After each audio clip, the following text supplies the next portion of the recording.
who really has power? And it's always such a confusing question. Who controls who's in charge? Like, is Trump, does he have the ultimate power? Is it money that decides where power lies? Or is it really at the end of the day, what really matters is just who has the power to kill? And I think that's one of the things that I think how Israel exudes its power. It's not so much, a lot of it is corruption, but part of it might just be like, we have the power to kill who we want. And maybe they don't openly say it. We won't say anything about Charlie Kirk or JFK, but they like that people think that, just because it puts that fear in their heart, in the hearts of everybody. And then the politicians might think. I just feel like Trump, for example, has to know that there was something fishy about the Charlie Kirk assassination. And it was just almost like a message, like, that he knows that he could get killed if he goes against Israel. And then if that's the case, then Mossad, the CIA, whatever it is, they're really in charge, because they decide whether or not a president lives or dies, and they have control over it. Maybe this is too conspiratorial, but that's just kind of how I feel. Because I just remember when Trump, after the Charlie Kirk assassination, the reporter asked him like how he felt. He's like, "Oh, I feel great. Everything's okay. And we're building a great ballroom over here." It's just such a weird response over somebody that was campaigned for you and is largely responsible for you being in the White House now. The way he just kind of didn't want to talk about it. His demeanor, everything around it was just strange. And I'm just conjecturing. I have no idea, obviously. But I'm just saying, who has power? Right. Well, I think it's, even in I agree there are very fishy things about the Charlie Kirk assassination and the official story that's being presented. There is reason to at least be suspicious of Israeli involvement, but beyond that, I just don't know. And I think very few. There may be some people in the government that do know, but by and large, we the people, we do not know what's going on. But I think it's fair to conjecture about these things. I think it really is. Again, Israel does have a history of assassinations going back even before the establishment of the State of Israel. It's something that they have done regularly, and they seem to have ramped it up in the last couple of years. So, and we know that they have been spying on our presidents and our politicians. That's just a well-known fact. It's been going on for quite a while, even including efforts to, spy on President Trump. What was it recently? The case of the first responder vehicle, and then right. Anyway. And maybe that is kind of just maybe a message in itself. Like at the end of the day, maybe ultimate power is being able to kill with impunity. Trump is able to kill people with impunity all over the world, but Israel, I think, is almost sending out the message that it has the power to kill, leaders, anybody with impunity. I mean, I'm not saying that there's but we did have almost. Right. It was the former head of the Mossad that was basically bragging about that. Not so much about assassinations per se, but about the use of various devices. It's every country in the world, we have our own devices out there that we have, re-engineered or modified for our purposes. He bragged about it. That has to include our own country. That's terrifying. But the problem is now is that I think we've mentioned it before, we've gotten to the point where there's too many people looking at Israel, suspicious of Israel, that I feel like if they engage in, an assassination, especially if someone that's beginning to turn or speak against Israel, like what happened with Charlie Kirk, it's going to be a huge backlash on them. It's not going to work out the way they do if they do try to carry out something like this. And I feel like it's the same thing with the Epstein stuff, right? Like, if Israel uses the blackmail, then it's done. They're screwed, right? If it's all true that that Mossad was involved with Epstein and they have all these pedophilia tapes with our politicians, and that if Trump, you don't do what we say, you don't go to war with Iran, we're going to release this. If they release the video, Israel's screwed, right? They know, we'll know why it was released. We'll know who was behind it. So they can't really use their blackmail, right? And I feel like that's the problem now. They can't use that power. There used to be a select few people that maybe think that they have this ability to go after people with impunity, but everybody's watching them now and they can't do it, right? Well, there are ways to release it to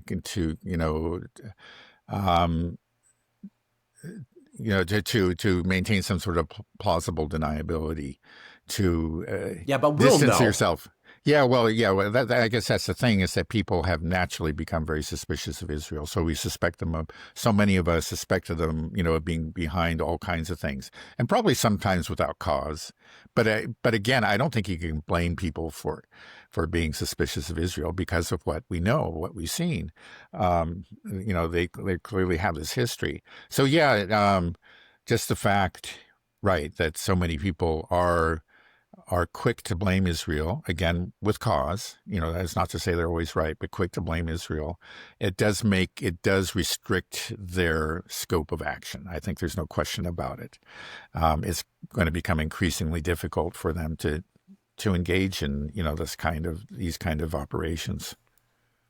Yeah, this Israel first, America first war is the most fascinating thing for me to see happen, and it's so encouraging. But I just don't know where it's going to go. But I'm just watching this Zionist meltdown. I'm on pins and needles on what's going to happen next. What do you think is going to happen next? Yeah, I don't know. Again, I say that it really did take me by surprise. I knew that there was growing skepticism, and again, the polls were showing that, like young people even a year ago on the right were becoming increasingly skeptical of Israel and reluctant to support them.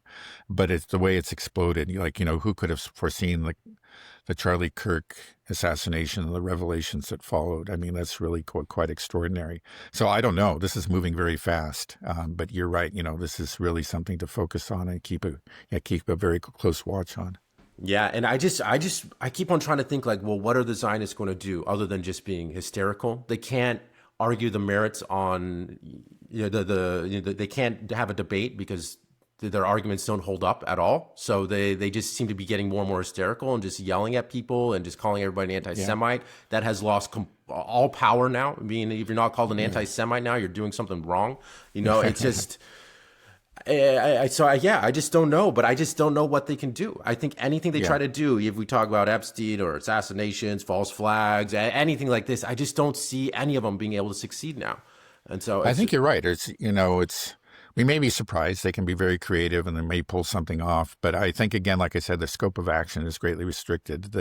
They're getting a lot less bang for the buck because it used to be there was just this predisposition on the part of the vast majority of Americans to trust in Israel, and they just wouldn't look at that. Like even the USS Liberty happened. This should have really angered all patriotic Americans a long time ago, but we were told, don't worry about it. Israel didn't mean to do it, and look the other way.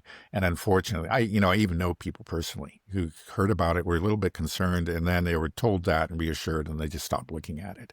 And that's kind of what you found. But I don't think that's going to work anymore. If you have another thing like the USS Liberty, it's, you're not going to be able to bury it the way that they were able to bury it back in the 60s. Yeah. What's going on with this government shutdown? We're getting close to 40 days. Like, at what point does this really start to become a problem? Well, I think it clearly has become a problem. I mean, the services are being affected in ways that people notice and experience. Most recently is the aircraft controllers. They haven't been paid in quite a while, and in response to that reality, the government is actually reducing flight traffic in a good part of the country. So, I think by 10%, that might not sound a lot, but, when things are already tight, you take out 10%, then you have all kinds of flights are canceled and people are stranded, or they just have to cancel their travel plans. So it's coming home to bite. I'll be honest, I haven't followed it very closely. I know it's a serious matter, and people are really affected by it. I don't know. I haven't seen polls on, which side is being blamed for this, because it takes two to tango. It's a failure to compromise that led to this. And are people in general blaming the Democrats, or are they blaming the Republicans? That's, of course, both sides are working hard to have the electorate blame the other side. I don't know who's winning that battle. It's whoever wins that battle is going to, in the end, win this standoff. Yeah, I almost feel like they don't. It's amazing that it's gone on for so long. I almost feel like they don't want to open up the government, and I'm wondering why. And I almost kind of wonder if this government shutdown, like, Is it kind of disingenuous to say there's a government shutdown because we're, our CIA and our military industrial complex, they're still doing their thing. Right, It's like, right. okay, great. Now it's more expensive for Americans to travel. We may not be able to go to our national parks. Our lives are being affected, but it seems like everybody else, they like, we don't care about you guys, what you're doing. If you have to go see your family for Christmas, whatever, can't afford it anymore. Right. We're too busy right now doing regime change in Venezuela. We're too busy fighting Ukraine. We're too busy supporting this genocide in Gaza. So we don't, that's almost what it feels like. So, and we open up the government. Thomas Massey and I might push to release the Epstein list. So we just keep it shut down. We don't need it. That's how I feel. No. I had actually a friend of mine was pointing out that this may be an impediment to the attack on Venezuela. It's just that it's a really bad look because people are going to ask that question. Like if we launch this attack on Venezuela and it turns into something major during a government shutdown, people are going to ask that question. It's going to look, it's going to reflect badly on the administration. Right. And why maybe we go to war with that. Venezuela when people can't even get their paychecks now because, or people can't, there's no food stamps or whatever. It's just like, but we have money to go bomb Venezuela. Yeah. It's just getting, it's just, we're living in a clown world. And I just think everybody is waking up to it in the United States and we're just fed up. Everyone's just so fed up, but it just. Right. Well, it's also having, consequences internationally. It's just this shutdown, the longer it goes on, the greater the doubts about, the American system, And again, and it's that faith in the American system that has supported the dollar. It has made the U.S. dollar the world's reserve currency and has given us this, tremendous, it's been a kind of a gift to America, at least to the American political class over the decades. But the longer this goes on, that faith starts to diminish. It's already diminishing for various reasons that we've discussed. But I think this is yet another blow against the dollar. Yeah. We keep on talking about that, and I'm always just kind of surprised how long it takes for it's sort of, again, you're talking about a real giant, a gargantuan beast, the American system, and in particular the dollar. There's something that's so huge that just think of it as just this enormous monument or what structure that you can start chipping away at it, but you got to chip away at it for a long time for the thing to fall. But eventually it will. I mean, anything, if you chip away at it long enough, it will fall. And I think, the foundations have been greatly weakened. And at some point it will fall. But it does take time because there's so much, people have invested in America and have been really trained to think that this is the safe place. They've had this idea for decades and decades, and it's always paid dividends for them, let's be honest, for the longest time. I remember like when the 2008 financial crisis occurred in this country, based on as a result of the mortgage-backed securities disaster. Well, the crisis erupted in America, spread to the world. And then what happened? We say, oh, no, we have a crisis, people around the world. So they rushed into America to buy dollars. And I say, what the heck is going on here? Because that's just even though this was an American crisis, you still always believe in the American system in the long term. And I think at least, in the short run, it turned out to be the wise thing to do. But that faith in America is ebbing. And the next time we have some sort of crisis like we did in 2008, we may not see that happen. That's a good part of what bailed us out. It's just that the world just naturally, we have the world's reserve currency. That's where people parked all their money. It just went back to the U.S. But this is a different world already. And if we have another crisis, and which we will, and I think probably in the near future, we won't see the same kind of response. We won't be bailed out by the world in the way we were in the past. Yeah, well, I think because what happened is in 2008, these other powers kind of recognized the dangers and, China in large part began building another financial infrastructure. So now there's an alternative in place. Now you can do cross-border settlements without the dollar now, the SIP system that China has made. So if there is some type of crisis, I don't think that there's going to be a run into the dollar. It's going to be the opposite. And I think what we'll have is essentially a bank run. You know, it's once people see the writing on the wall, if there's another financial crisis, people are like, okay, this is it. And once people start to pull out, everybody pulls out. It's like, I got to get rid of my dollars as quickly as I can, convert them into gold, convert them into RMB, whatever, something, because the dollar is going down. And then once that happens, it's over. So I'm always kind of surprised that it takes this much time, because it always takes longer than you think. That's what I found. Right. Every bubble, every bubble eventually pops, but it always lasts longer than you would think. Yeah. You notice it, you know, and you say, wait a second, this is a bubble. And you think, okay, it's got to pop. I've just noticed it. Other people have noticed it. But there's still a lot of people who make money off of that bubble for years before it eventually pops. Yeah, I hope when it pops that it will be just the way that we can reset. The empire ends. We learn how to make friends with China and with Russia, and I know they would be willing to help us out as well with this, with the big reset too. And then that's what we want. We want all the powers in the world, instead of just adopting an adversarial, stance, which the other countries really don't. They just respond to our threats, our moves, our actions against them. You know, I think they would love it if we would be willing to be like, okay, let's work together. That's what they want. They don't want, it's just the United States that wants that. So it just, we can just lose that. Right. I think that's true at the present. It may at some point cease to be true. You know, the longer our hostility against these states endures, you know, the more provocations that occur, that eventually that patience or that desire to really get along may just evaporate. That, you know, that's a danger. We're not there yet, but you could see that eventually happening, where it's just like, oh, good, the U.S. has collapsed. Let's make sure they stay down and never come back up. You know, it's kind of like I guess the attitude of many Americans when the Soviet Union collapsed, and say, okay, this is good. It's time to really take advantage of their weakness and make sure that they never rise again. Not everybody thought that on the American side, but quite a few people did.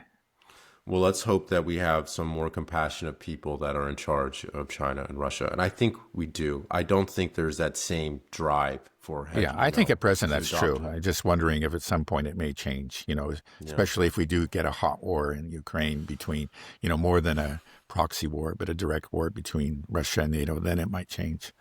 Yeah, that's scary to think about. Okay, let me just ask one last little question. I don't know if you know anything about it, but do you know what's going on in Sudan? Because I see some horrific... I don't really know. I haven't followed it closely, but there are horrific things happening. And I guess I was looking at it and I was saying, yeah, you know, it's not just Gaza where terrible things happen. Some terrible, terrible things are happening in Sudan. And it's important to, you know, remember that.